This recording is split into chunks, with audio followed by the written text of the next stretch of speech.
tal, amigos? Bienvenidos a Noche sin Tregua, para tener una noche de política, pero con P mayúscula, como siempre, todos los lunes. Pero antes pensemos en voz alta.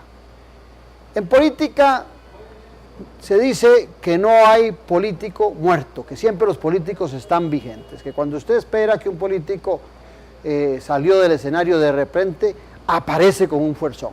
Igual pasa con los partidos políticos. Pensar que un partido político por una crisis puede desaparecer, a lo mejor le toma mucho tiempo salir adelante y retomar y nuevamente posicionarse. Pero en política los actores siempre son vigentes. Yo siempre entre broma y serio digo que los partidos se llaman partidos porque en el fondo están partidos. Y a veces hasta los que se llaman unidos son los que están más partidos. Hoy vamos a hablar un poquito sobre política con un candidato a la presidencia. Ya regresamos.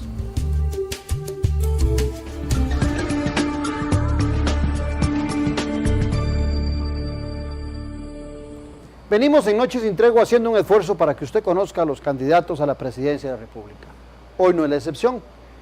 Y hemos invitado a un hombre que tiene muchos dotes, un hombre reconocido porque sabe escribir, es escritor, un hombre porque es un excelente abogado, ha estado en gobierno, es un tipo que la gente cuando tiene contacto con él siente que es llano y es cercano a la gente. Eso nos ha hecho que le invitemos al programa, que conozcamos un poquito más de él, porque irrumpió de repente. El destino le tenía enmarcado ser candidato a la presidencia de la República y tal vez le llegó no de la forma más convencional, pero hoy en día tenemos a don Rodolfo Pizarro Rocafort como candidato a la presidencia. Don Rodolfo, un placer tenerlo por acá. Muchas gracias. Bienvenido. Gracias a la orden. Vamos a una noche sin tregua con don Rodolfo y con usted. Muchas gracias.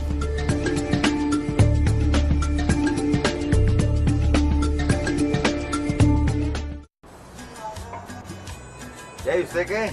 4 años y sigue chingo. Sí, antes era porque me asaltaban. Ahora, además de que me asaltan, no me alcanza la plata para nada. O sea que tras de chingo, limpio. Y seguiría así, porque ahora no se encuentra ni brete. No le veo solución a esta carajada. Increíble. Sí hay solución. Voy a crear 500,000 empleos en los próximos 4 años. Y para que a usted le alcance la plata, ya es hora de bajar el precio de la luz.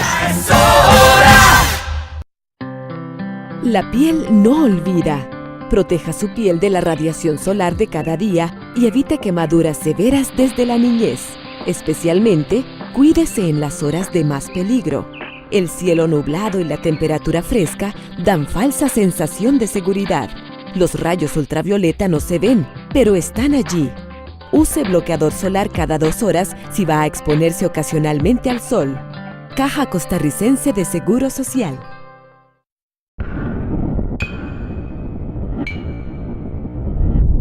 En el Banco Popular recibimos todas sus deudas. Pague desde 12,780 colones mensuales por millón. Con nuestro crédito personal hipotecario, refunda sus deudas y quítese un peso de encima. Consulte nuestras múltiples opciones de crédito en nuestras oficinas o al 2202-2020 en todo el país. Obvio, con el Banco Popular. Sí, mujer, voy para el tribunal a sacar cédula. No, es que ya la perdí otra vez. Y sin cédula no hago nada. Por supuesto que necesita su cédula. La cédula es nuestro único documento oficial de identificación. Aunque para usted es gratis, cada cédula le cuesta al país más de 8,000 colones. Y aún así, hay quienes piden una nueva cada rato. Y a veces ni la retiran. Cuidemos nuestra cédula de identidad. Tribunal Supremo de Elecciones.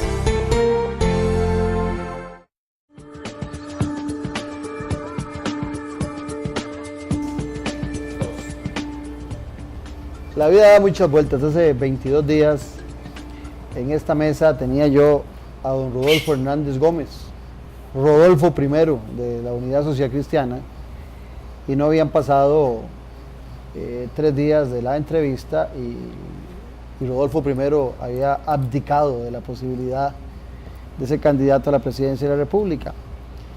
Hoy tenemos al nuevo candidato del Partido de Unidad Social Cristiana, y pues no hay duda de que es una tarea, don Rodolfo, dura el retomar una posición donde usted en algún momento lo planteó como precandidato y ahora le toca a usted enderezar nuevamente un barco que cuando arranqué aquel proceso en que usted y su tocayo ingresaron, como que rejuvenecieron al partido, como que generaron una gran empatía, había una gran ilusión de la gente.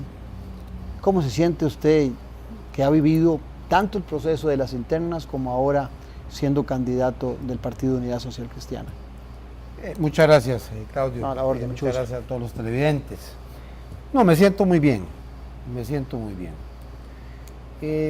yo asumo que en la vida es una lucha constante por lograr unos valores y unos objetivos. Asumo también, y eso lo aprendí de mi padre, que las batallas no son fáciles, que a nosotros, por lo menos en el ámbito de nuestra familia, nada de lo que se ha alcanzado en la vida ha sido fácil, y que entonces vale la pena dar la batalla, y que al final, de una manera o de otra, esa batalla limpia, esa batalla con consistencia, con confianza, con convicción, al final debe rendir frutos. Asumo una candidatura en circunstancias particulares, me toca levantar nuevamente una bandera, recoger la bandera que le correspondió levantar a Rodolfo Hernández después de la convención y después de haberlo acompañado como candidato a la vicepresidencia a lo largo y ancho del país, y la asumo con la responsabilidad que eso significa. Yo no estoy en política por un gusto, yo estoy en política por un concepto de deber. Como lo dije en algún medio de comunicación, casi como destino en el sentido griego. Y por tanto no me arrugo, por tanto no me arrugan las dificultades. Asumo que siempre tendré dificultades para alcanzar las metas, pero también parto de una realidad. Cualquier dificultad que tenga en la campaña es muy pequeña en relación con la dificultad que habré de enfrentar como presidente de la República.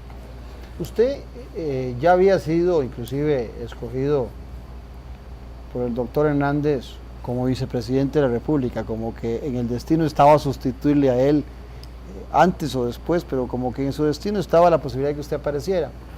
Yo lo tuve a usted siendo precandidato aquí en Noche Sin Tregua, y recuerdo, revisando un día de estos el video para este programa, me quedó una frase que cuando yo le pregunté a usted sobre por qué usted debía ser en aquel momento candidato sobre el doctor Hernández, usted me dijo: yo soy una apuesta más segura que el doctor. El ciudadano puede saber lo que yo pienso, lo que yo conozco de política. ¿Usted se olfateaba todo este tema del poco dominio político de su antecesor como candidato? No, yo tenía antes, durante y después de la convención una magnífica relación con el doctor Rodolfo Hernández. Conocía desde muchos años. A usted le tocó nombrarlo a él, ¿verdad? Como director del Hospital de Niños, siendo usted director de la Caja. Presidente ejecutivo de la Caja. Sí, conozco su trayectoria en la universidad, conocía su trayectoria como nefrólogo y especialista pediátrico, conocí su trayectoria en el Hospital Nacional de Niños y mantuve la mejor relación con él. Cuando iniciamos la campaña, conversamos un par de ocasiones, yo le señalé que a mí me parecía que el partido y que el país necesitaba una convención abierta, y que por supuesto que si él ganaba yo respetaría ¿cómo lo hizo? El resultado, así es, respetaría el resultado de la convención, y que yo esperaba que si a mí me tocaba levantar la bandera, que él también me ayudaría. En esos términos quedamos. Alguna gente pedía que no se hiciera la convención, yo participé siempre en la tesis de la convención, que se debía hacer, que eso le da una legitimación a los candidatos para poder enfrentarse a una campaña y a tener su independencia, a tener su propio proyecto de vida dentro de los parámetros que todo partido tiene y dentro de los valores del social cristianismo que cobijan al Partido Unidad Social Cristiana. Y que eso era importante. Tan lo fue que el partido, después de la convención, logró un aumento muy significativo. Mirá un crecimiento, y la gente estaba ilusionada con la posibilidad de retornar a la época del bipartidismo, el socialcristianismo, pues no era la misma cantidad que fue originalmente, pero se volvía a acercar, parecía, al partido. No, y se vuelve a acercar. Yo no tengo duda de que en las próximas elecciones el debate será entre el candidato del gobierno, don Johnny Araya, y Rodolfo Pizzo. Por supuesto que también tengo claro que el país no está preparado todavía para volver al bipartidismo y que nosotros tenemos que establecer alguna modalidad de trabajo como país, un diseño institucional que nos permita trabajar y trabajar bien por Costa Rica en el marco del bipartidismo o del multipartidismo. Encontrar las alianzas necesarias, los acuerdos necesarios por encima de las banderas de partido y que eso será fundamental para sacar adelante este país. Este país está viviendo una etapa muy difícil, tal vez la etapa más difícil de las últimas décadas. Tiene el mayor número de pobres de la historia, tiene el mayor número de familias y de personas desempleadas, con miembros de sus familias en desempleo de la historia de Costa Rica. Tenemos un país prácticamente en bancarrota económica, en bancarrota política, en bancarrota social, en bancarrota moral. Obviamente que el reto es muy grande.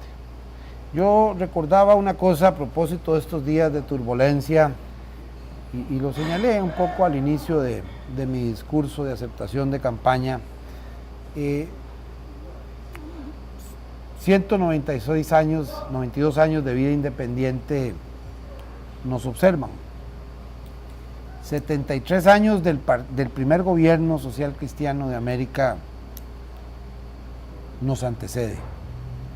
30 años de creación del Partido Unidad Social Cristiana también nos convoca. De manera que 2 semanas de turbulencia no borran una historia, no borran unos valores, no borran unos principios y no borran un compromiso de los costarricenses con esos valores. Pero ¿por qué la gente se cuestionó cuando se vino la turbulencia de la primera renuncia de Hernández, que usted corrió a reunirse, a desayunar con don Otto Guevara? No corrí. Y uno conociendo que usted había estado en el movimiento libertario en el momento, hubiese leído, tal vez equivocadamente, que usted quería retornar o que había tirado la toalla con el proyecto de la unidad. No, al contrario. Yo noto lo que le fui Antes, salud. Bienvenido. Salud, muchas gracias. Al contrario, en esa conversación se lo dije claramente y así se lo he dicho a todos. Yo nunca tendré temor a conversar con ningún candidato, ni con ninguna otra parte. Nunca tendré temor a decirlo públicamente. Ya don Otto y usted lo veían a usted como candidato, ya se veía usted o en esa reunión. No, en esa reunión yo le señalé con toda claridad, primero que el candidato era Rodolfo Hernández, que él... Usted quería que regresara. Así es. Él me inició con 3 propuestas. Yo le dije, mire, Otto, ni sigas. Usted tiene el deber de defender a su partido, yo tengo el deber de defender al Partido Unidad Social Cristiana. Cada uno en su casa y Dios en la de todos. Cuando pase la elección de febrero, tener la seguridad que te llamaré para que ayudes a conformar un gobierno dirigido por el social cristianismo. O si hubiese una segunda ronda. O si hubiese una segunda ronda. Pero en cualquier caso, lo mismo haría con los demás candidatos de los demás partidos. Yo estoy convencido de que este país, para salir adelante, va a tener que encontrar acuerdos fundamentales en el orden político y por supuesto en el orden social y económico. Yo soy creyente de muchos años y defensor de un modelo más parlamentario. Creo que el parlamentarismo o modelos más parlamentarios sin renunciar ni siquiera a algunos aspectos fundamentales del presidencialismo permite gobiernos más estables, por lo menos mientras más eficientes y más democráticos.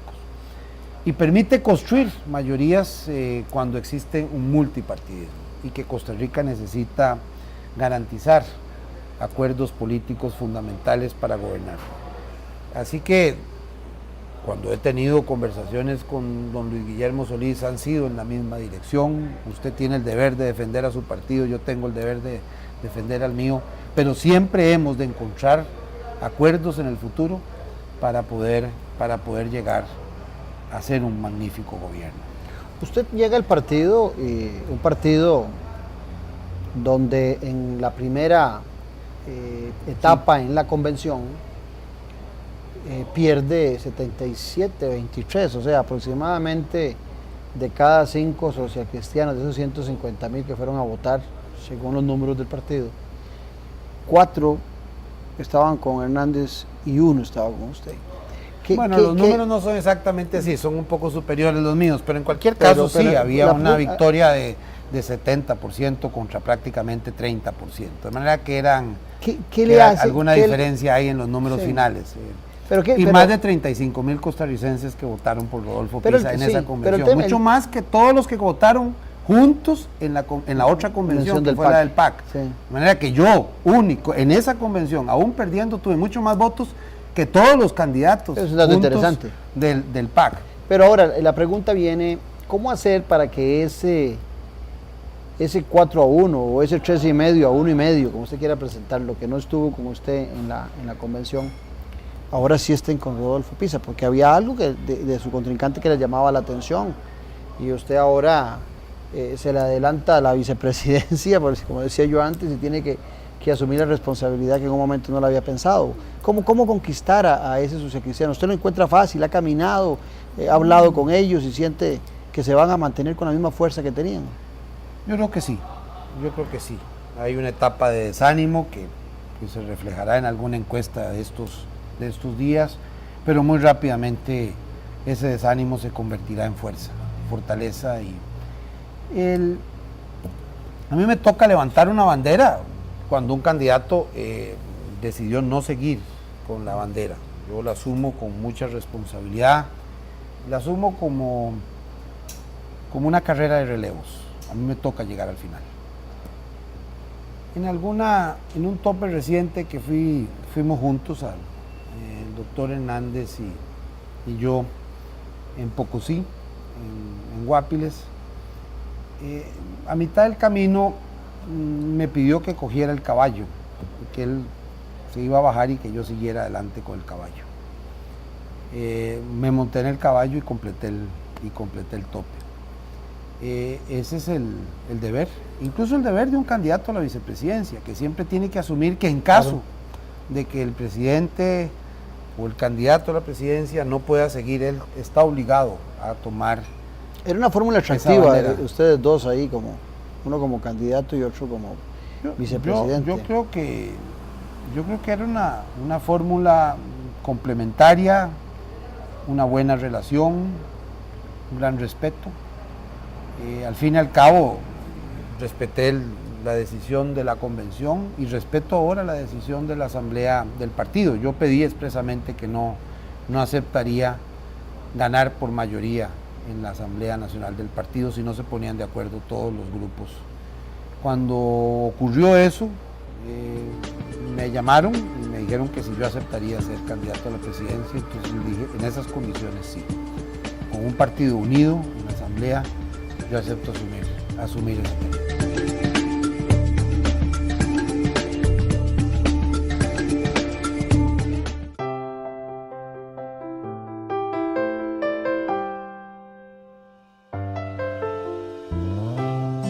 Ojalá todo se quedara pequeñito. Como la cuota del crédito de vivienda en colones del Banco Nacional. Una cuota que se mantiene pequeñita, como a usted le gusta. Remodele, construya o compre su casa con el Banco Nacional.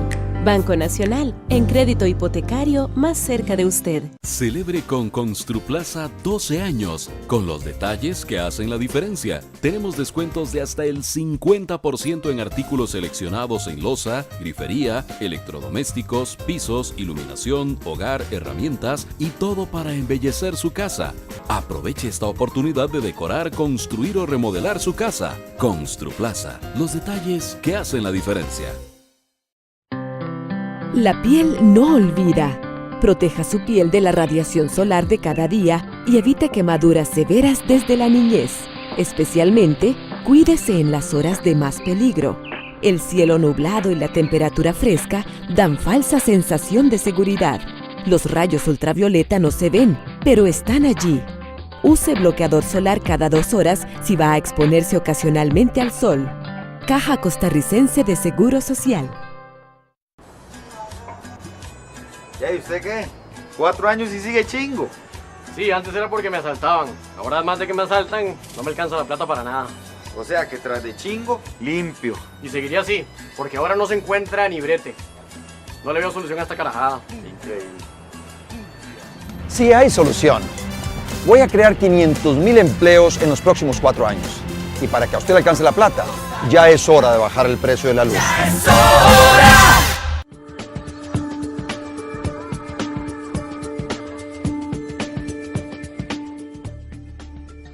Ahora, usted entra en las mismas condiciones que estaba don Rodolfo Hernández.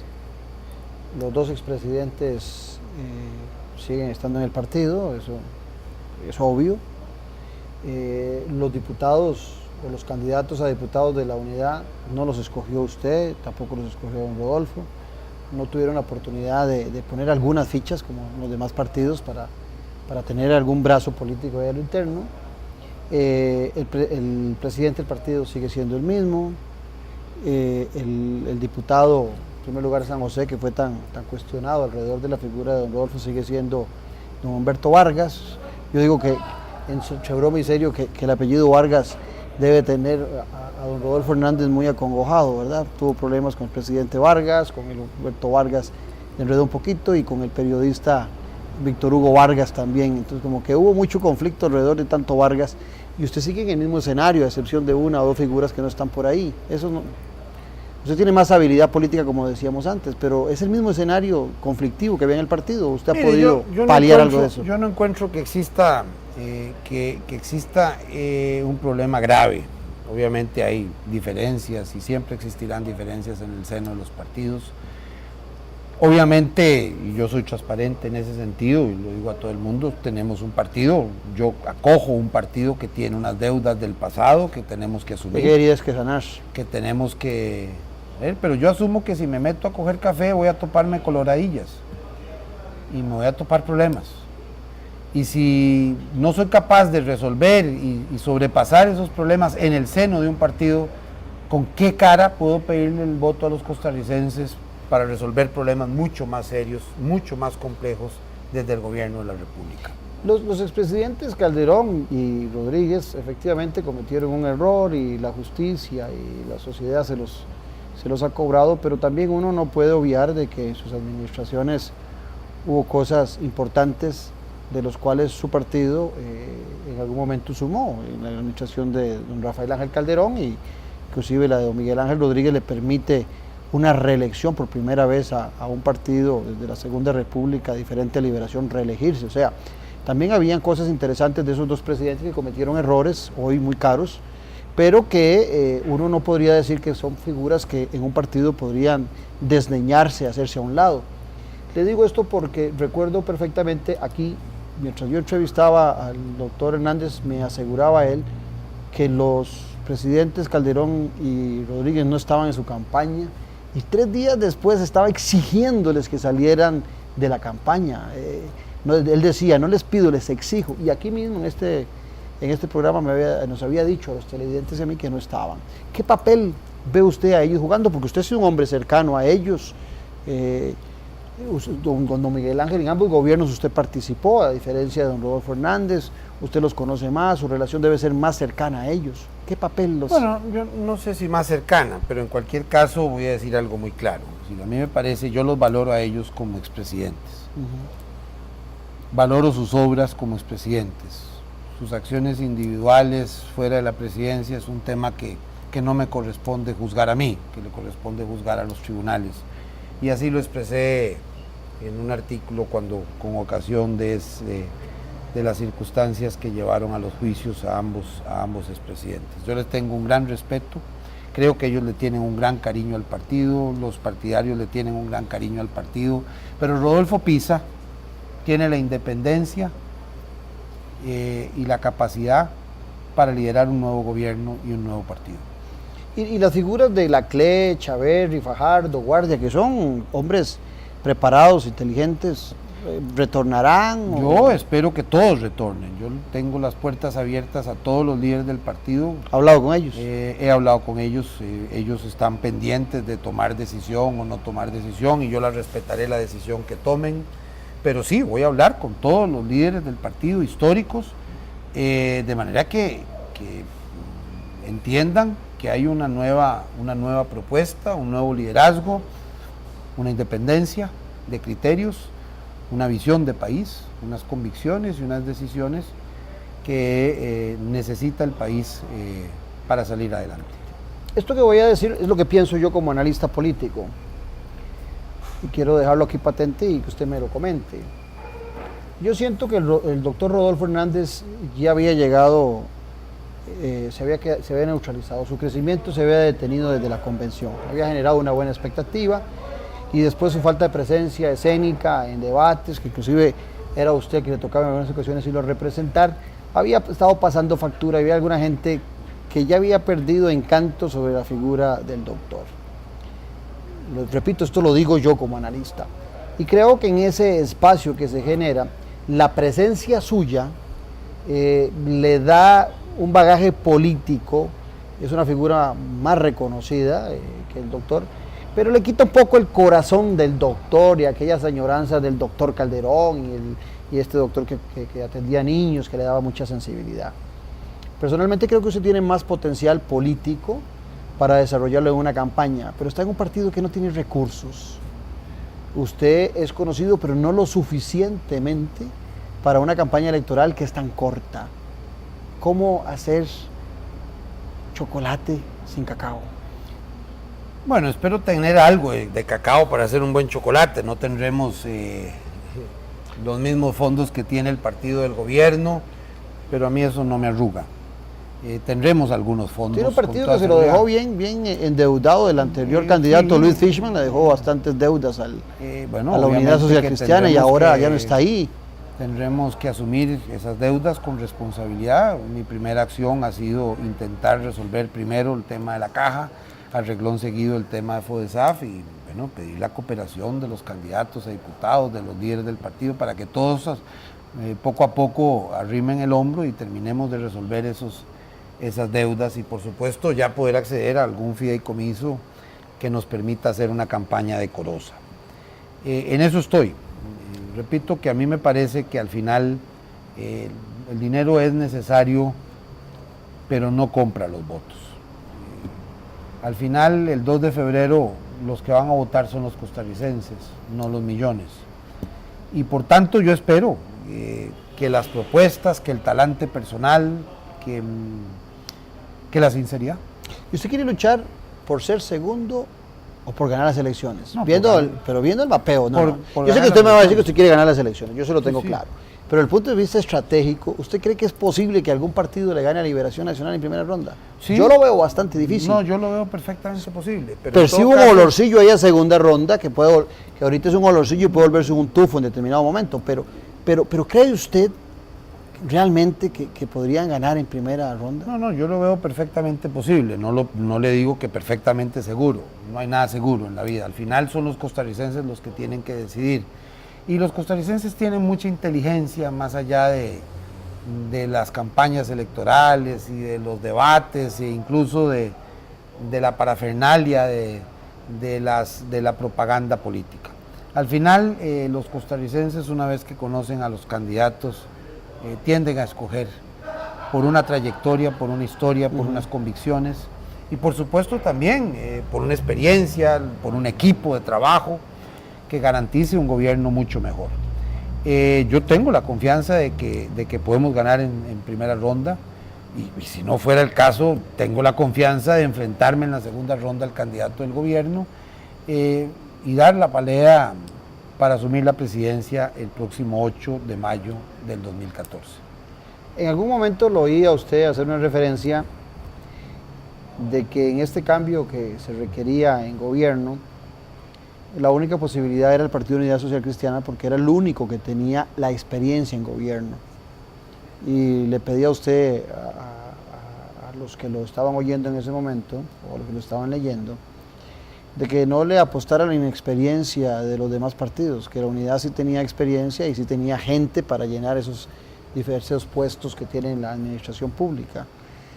Sin embargo, hay un tema de transparencia, de la unidad, de una crisis dura, que pareciera que lo distancia del ciudadano. ¿Cómo buscar esa empatía entre esa experiencia y esa desconfianza ciudadana? Bueno, obviamente que yo llamaré la experiencia de la gente que haya comprobado no solo una trayectoria y un buen hacer en el gobierno, sino que ha tenido un compromiso con los valores éticos y morales. Nosotros, yo no hago alarde de la ética, de la moralidad, porque tengo para mí alguna expresión que en algún momento le señaló Mirabeau a Robespierre, joven, la exaltación de los principios no es lo sublime de los principios. A mí me parece que, obviamente, que la ética y la moral es un requisito. La práctica es lo que no los es exalta. no es lo sublime de los valores. Creo sinceramente que se necesita una experiencia, se necesitan nuevos bríos, nuevos aires, nuevas ideas, nuevas propuestas. Las propuestas del pasado no construyen el futuro ni el presente. Pero esa experiencia ayuda a construir lo mejor y perfectamente permite construir un gobierno más equilibrado, con más equipo de trabajo, aunque debo advertir con toda sinceridad que a la gente de esa experiencia se unirá gente que no ha pasado por las acciones del gobierno, pero que tiene una experiencia en el ámbito académico, en el ámbito político, y que son nuevas generaciones que el país debe reconocer. A mí me gustaría encontrar en el gobierno muchos jóvenes con toda su rebeldía. Vean la expresión aquella famosa de Gregorio Marañón del deber de las edades, el deber de la juventud como el deber de la rebeldía, como afirmación del ser humano adulto. Me parece que también es necesaria en este momento. Aquí lo que necesitamos es rebelarnos contra una situación que agobia al país.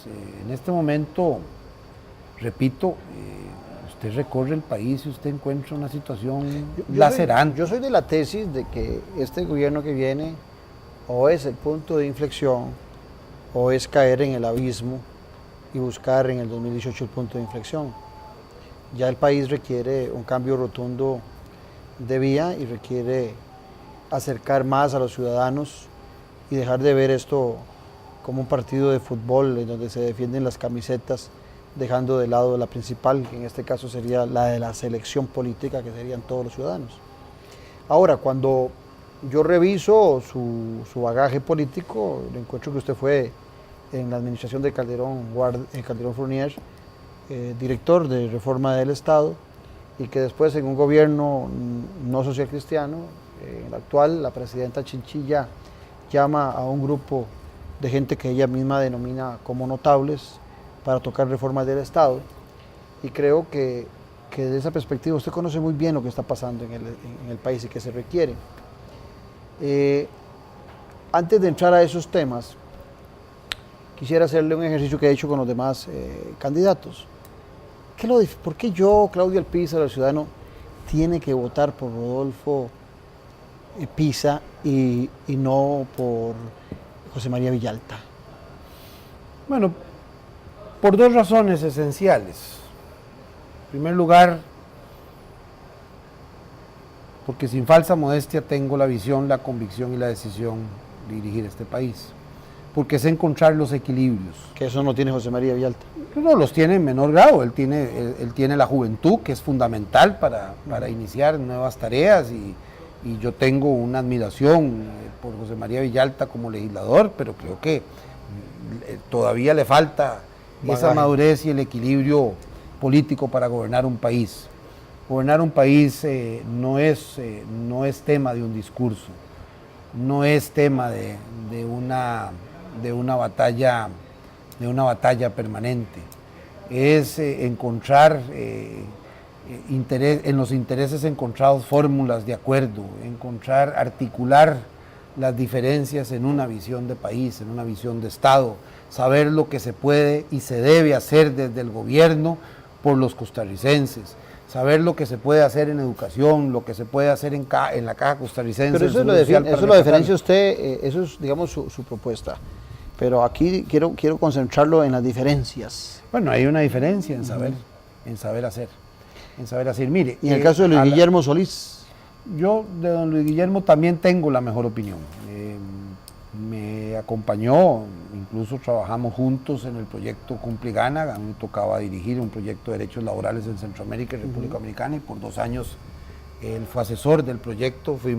Viajamos a todo Centroamérica y a la República Dominicana para construir el proyecto. Yo tengo la mejor opinión de don Luis Guillermo, y créame. ¿Usted votaría por él? Bueno, yo creo que, lo que pasa es que yo creo que tengo mayor visión y mayor experiencia para dirigir este país, pero creo que él tiene también mucha visión y mucha capacidad. ¿Con su amigo Otto Guevara? También con Otto. Ahí hay unas diferencias de enfoque que son importantes, pero en cualquier caso también sé que ha sido un buen legislador. Es una persona que ha compartido valores de libertad que yo también comparto. Lo que pasa es que yo agrego a esos valores de libertad, a los que no renuncio en ningún momento, agrego algo que para los social-cristianos es esencial, y es ese concepto de lo que los franceses llamaban la fraternidad, o lo que nosotros llamamos hoy solidaridad o justicia social. Yo creo que ahí hay coincidencias fundamentales en la defensa de los derechos individuales o en los derechos de libertad, pero hay algunas diferencias en las propuestas sobre el papel complementario del Estado para dirigir este país y acercarse a las personas que... No, con don Johnny Araya la diferencia es que me parece un candidato simpático, pero me parece que no tiene la visión de Estado. ¿Qué es un candidato simpático? Sí, es una persona agradable, simpático, pero no tiene ni visión de Estado, ni la convicción, ni la capacidad para dirigir este país. Los demás sí, porque siento que su respuesta está intentando no pelearse con los que pudieran ser sus aliados en una segunda ronda, y en cambio con don Johnny sí es más duro. Bueno, es que vamos a ser claros en una cosa: este país lo que necesita es un cambio. Este país no puede seguir por el camino que va, y para ese cambio se necesita un cambio de gobierno, sin ninguna duda. No, yo tengo un respeto también por don Johnny Araya en lo personal, me parece una persona agradable,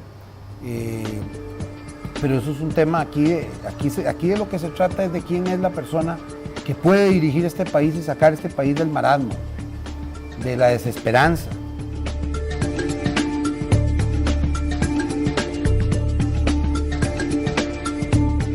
Celebre con Construplaza 12 años, con los detalles que hacen la diferencia. Tenemos descuentos de hasta el 50% en artículos seleccionados en loza, grifería, electrodomésticos, pisos, iluminación, hogar, herramientas y todo para embellecer su casa. Aproveche esta oportunidad de decorar, construir o remodelar su casa. Construplaza, los detalles que hacen la diferencia.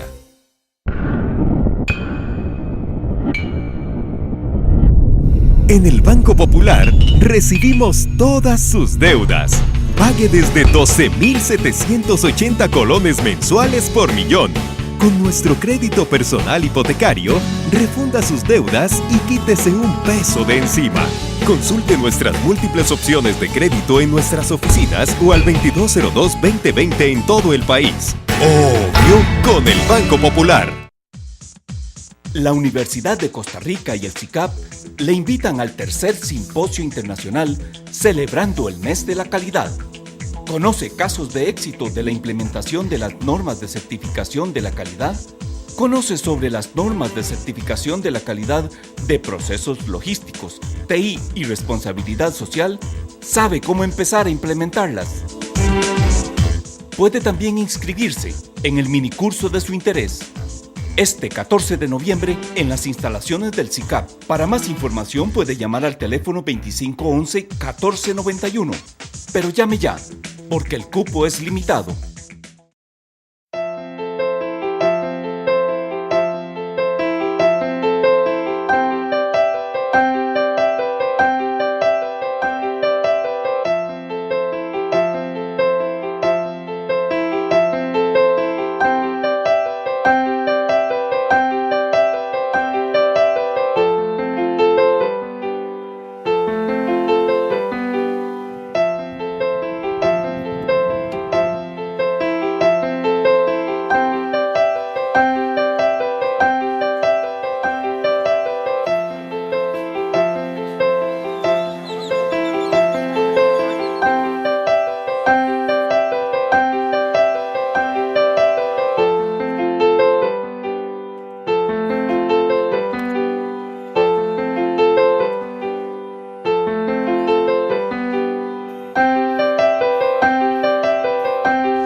con ese conocimiento que le decía usted sobre reforma del Estado, sobre conformación del Estado, siendo notable en la actual administración, ese grupo que se generó, habiendo estado en el gobierno de Rafael Ángel con reforma del Estado, hablemos de esos temas que pueden demostrarnos si usted es realmente la persona idónea.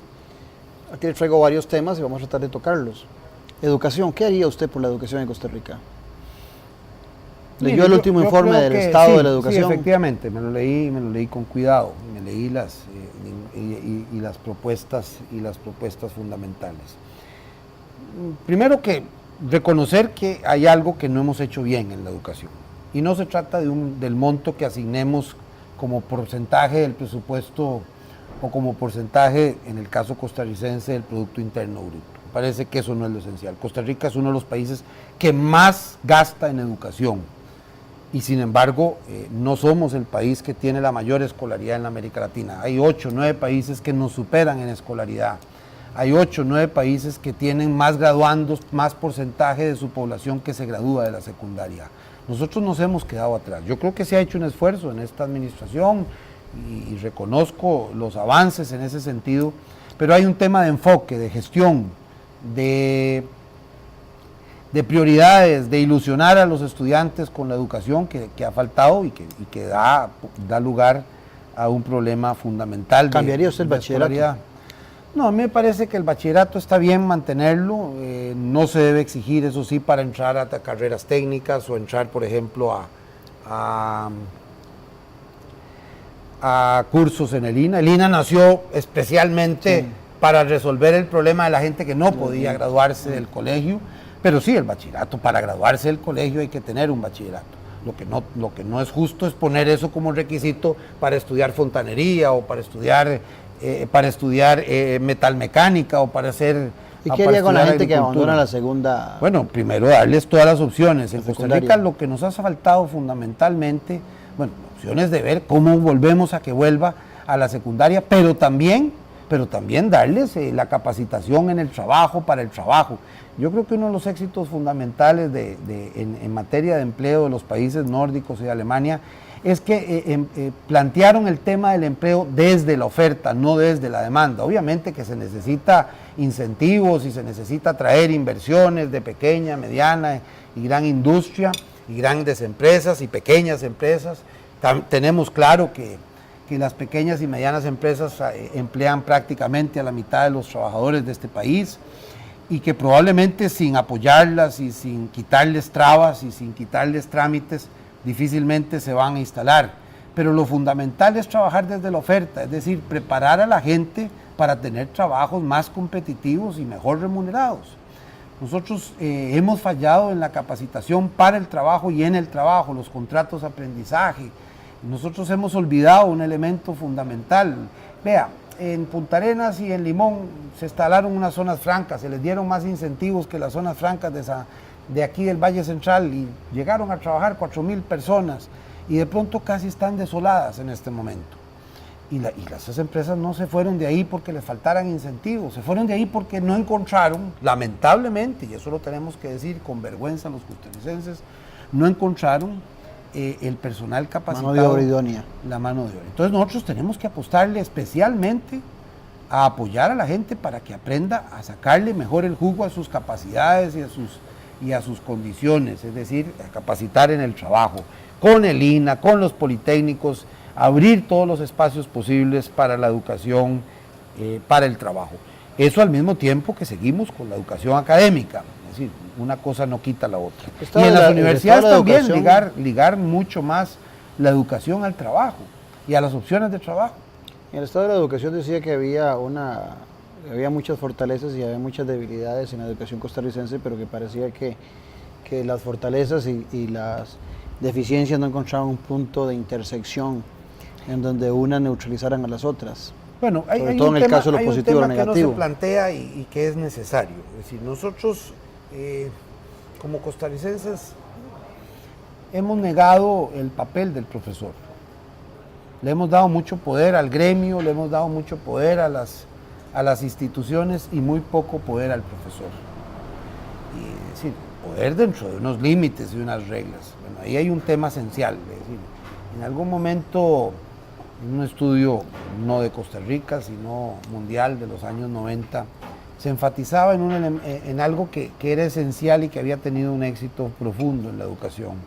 En ese estudio se decía lo que hace falta es el ethos, es decir, el sentido de la educación. Bueno, ahí es esencial salir del esquema de que todo el mundo debe llevar cortado el pelo igual. Nosotros tenemos que darle opciones a la educación. Yo soy amante de los llamados colegios temáticos. Me gustaría colegios que ilusionen a la gente, que se enfaticen, además de la parte académica, en danza, o que se enfaticen en literatura, o que enfaticen en teatro, o que enfaticen en fútbol, en algo que ilusione a la gente. No todos los colegios tienen que ser iguales. Tenemos que darle muchas opciones a la gente para que se encuentre en los colegios. Mi hijo en arquitectura hizo una magnífica tesis calificada con honores, y que yo, por supuesto, que tuve el gusto de apoyarlo en la parte conceptual de un colegio temático en Llano Grande de Pavas. Un colegio que se fundaba en el fútbol y en la danza, y que entonces ese fútbol y esa danza fueran complementadas con la sociedad, con las municipalidades, aunque el ministerio se garantizara la parte académica y la parte de los gastos públicos. Nosotros necesitamos una educación que ilusione, que se comprometa. No es un tema de echar más plata, porque cuando lleguemos al 8% que establece la Constitución, ¿qué vamos a hacer? ¿Vamos a seguir apostando al resolver el problema con más fondos? ¿Tendremos capacidad de poner más del 8%? El 8% se vuelve significativo cuando hay un crecimiento grande en la economía. ¿Cómo hacer que hace crecer la economía? Bueno, obviamente que el tema central es de la economía. Nosotros en este momento tenemos que hacer un cambio de acción. Mientras contenemos fuertemente el gasto ordinario, tenemos que relanzar otra vez la inversión pública, eliminar trabas, eliminar procedimientos. En ese relanzamiento de la gestión pública, ¿usted contempla nuevos impuestos, una reforma fiscal? Bueno, como lo he dicho en varias ocasiones, yo no creo en los paquetes fiscales. Eso no quiere decir que no podamos discutir proyecto por proyecto. ¿Qué más? No lo creo viable en el orden legislativo. Me parece que proyectos esos magníficos de 300, 400 artículos que pretenden resolverlo todo, que al mismo tiempo que resuelven, que cambian el impuesto de ventas por impuesto al valor agregado, que pretenden la renta mundial y además la renta global, y que además pretenden cambiar toda la administración tributaria. Bueno, eso en ninguna parte del mundo es viable. Uno lo que tiene que ir a hacer es resolver los problemas uno a uno, enfrentar cada problema de acuerdo a las posibilidades. Creo que eso sí, los costarricenses, antes de cualquier reforma, deben ver en el gobierno un compromiso y un esfuerzo de contención del gasto ordinario. Tarea que no se ha hecho.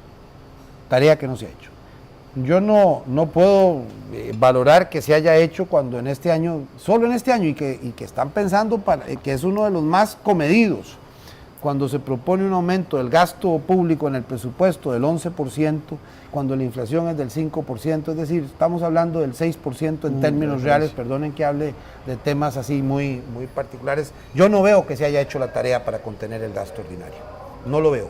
Y obviamente no lo veo porque he visto crecimientos del empleo absolutamente desmesurados y sin los equilibrios necesarios. Hay un tema que nos empleo público. Sí, hay un tema que nos acongoja a los costarricenses, nos saca de quicio, nos hace llegar cansados, nos hace llegar de mal humor al hogar, la infraestructura vial. Sí, es como se lo dije, que un tema central es ver cómo en 2-3 años podemos duplicar la inversión pública. El país tiene que entrarle a la inversión pública. Y eso quiere decir volver a soñar en obras importantes, no solo en el mantenimiento. Nosotros por lo pronto tenemos 40,000 kilómetros de carreteras, poco más, poco menos. Tenemos de esas entre buenas y malas. Tenemos 10,000 asfaltadas, de esos relativamente, alrededor de 10,000 que están asfaltadas. Nosotros tenemos como país que entender que eso debe mantenerse y que debe protegerse, pero al mismo tiempo apostarle a nuevas cosas. Vea, sin mucha inversión, ¿por qué no entrarle a esos 25 cuellos de botellas que hay en el área metropolitana y que tienen paralizado el tránsito en país y que no requieren grandes inversiones? Habrá otras que requieren mayores inversiones. Bueno, el tema de entrarle a un metro, yo tengo muchos años de defender. No vamos a hacer un metro completo, pero creo que podemos y debemos hacer la primera línea del metro para que después toque hacer la segunda. Porque el transporte superficial, léase un tranvía o léase autobuses, difícilmente va a resolver la situación del flujo vehicular en las ciudades. Y nosotros necesitamos que la gente llegue a los puestos de trabajo. ¿Y las figuras de las concesiones no las contempla en esas posibilidades? Mire, las concesiones son necesarias, pero las concesiones se pensaron para las obras nuevas, no para recarpetear las existentes. Y yo creo que hay un error sustantivo. La concesión es un instrumento necesario y un gobierno no puede prescindir de ningún instrumento necesario. Obviamente debe hacerse con transparencia, debe hacerse en contacto con la comunidad con la que se va a brindar el servicio y debe apostarse a que todos puedan invertir en lo público y en lo privado por hacer las obras. Usted es abogado y Costa Rica se ha metido en un berenjenal de demandas a nivel internacional por el incumplimiento de empresas que vienen y generan toda una tramitología con la que cumplen y después resulta que les dicen que no va. Bueno, que se atrasa. Yo creo que hay que ser muy claro en una cosa, como lo hice yo cuando yo asumí la caja. Es decir, algunos contratos no me hubiera gustado firmar, pero una vez firmados, tengo claro que tenía la responsabilidad de respetarlos, porque el costo de meter a una institución en juicios y en debates nacionales e internacionales es muy posible grande. Que al próximo presidente le queden todas esas broncas, como popularmente decimos. Y el tema de la seguridad jurídica, que me parece esencial. Es decir, aquí no va a haber inversión mientras no haya seguridad jurídica. Y no va a haber inversión mientras no abramos y no desmantelemos las trabas múltiples que tenemos para la inversión sana. Una cosa es pedir un estudio de impacto ambiental y exigirlo, y otra cosa es poner a las empresas a cualquier inversión a que dure 3, 4, 5 años haciendo trámites. Una cosa son exigir el fondo de protección al ambiente y otra cosa es llenar de tramitología y tramitomanía este país. En la Junta de Notables, por cierto, hay muchas recomendaciones. Para mí una de las más importantes, son los temas de tramitología, de tramitomanía. Me parece que por ahí tenemos que empezar y ahí hay un campo fundamental para resolver el tema de la inversión pública. Alguna gente quiere endosarle a usted el inicio de los problemas de la Caja Costarricense de Seguro Social con la descentralización y la administración que se hizo durante su gestión. ¿Qué respondería usted a eso? Mire, que revisen los números y revisen la historia y que le pregunten a los empleados de la institución de esa época. Mire, en mi administración se abrieron 400 EBAIS. En los 10 años siguientes se abrieron 150. Es decir, en mi administración se abrían 100 EBAIS por año. En mi administración se aumentaron las cirugías en 20%. Los egresos hospitalarios en 20%, las consultas en 20%. Quiero decirle que todavía en el 2011 había menos cirugías, es decir, casi 10 años después había menos cirugías que cuando yo salí, menos egresos que cuando yo salí, 200,000 consultas de especialidad menos que cuando yo salí. En mi administración pasamos de 6.2 días de espera en la cama en un hospital de estancia en la cama a 5.4. Ahora, hace poco, estábamos otra vez en 6.5. En mi administración yo recibí la caja con una asignación para la atención primaria que es fundamental para desarrollar una salud pública adecuada, que se asignaba un 15%. Yo la fui subiendo paulatinamente cada año hasta llegar al 23%. Mi meta era llegar al 25%. Ahora está en 16, 17%. En mi administración se reformaron las 4 leyes fundamentales, la ley de desconcentración de clínicas y hospitales de la Caja, aprobada por todos los partidos políticos representados en la Asamblea Legislativa, que otorgó poderes y potestades a las juntas de salud que después las ningunearon, que otorgó desconcentración y después se la quitaron, y después acusan a la desconcentración del centralismo que han tenido desde la Avenida Segunda. En mi administración se aprobó la reforma más importante a la ley constitutiva de la Caja en el seno de la Ley de Protección al Trabajador, la reforma más importante al sistema de pensiones de Costa Rica. Entonces, ¿cuándo empezó la crisis de la Caja? Bueno, yo creo que empezó obviamente cuando, en el orden moral, empezó un poco tiempo después de que yo saliera de la Caja. Y en el orden... ¿Usted estuvo en la caja del 98 al 2002. Entonces empezó un gobierno en la unidad, después del 2002. En el campo, los problemas éticos que ocurrieron bajo la administración de don Eliseo Vargas, que fueron juzgados por los tribunales. Después vino el desmadre económico, meter 11,000 empleados, pero es que no solo metieron 11,000 empleados, es que resulta que al mismo tiempo que crearon 11,000 empleados, hubo menos consultas con especialidades, hubo menos egresos hospitalarios, hubo menos cirugías. Prácticamente no se volvieron a construir obras importantes, salvo el hospital de Heredia. Me tocaron hacer 2 hospitales, en una sola administración, y renovar casi todos los hospitales y las clínicas. Se nos va el tiempo. 30 segundos para que diga algo final a los televidentes. Muchas gracias, Claudio. Costa Rica pasa por momentos muy difíciles. Pasa por una etapa de descreimiento, de desesperanza. Y esa desesperanza se traduce a veces en apatía política y hasta el rechazo de la política. La política, sin embargo, es necesaria para salir de este marasmo y de estos problemas. Costa Rica se merece un gobierno mejor, mucho mejor. Rodolfo Pisa no le puede prometer resolver todos los problemas, pero sí le puedo prometer, y le prometo, que al final de mi administración los costarricenses viviremos un poco mejor. Y ya eso es bastante en este mundo de desesperanza. Don Rodolfo, muchas gracias. Y a ustedes un abrazo a la distancia. Gracias por habernos regalado una hora de su tiempo. Espero que la hayan pasado muy bien. Y en 8 días, acompáñenos nuevamente en Una Noche Sin Tregua, una noche de política con P mayúscula. Nos vemos, un abrazo.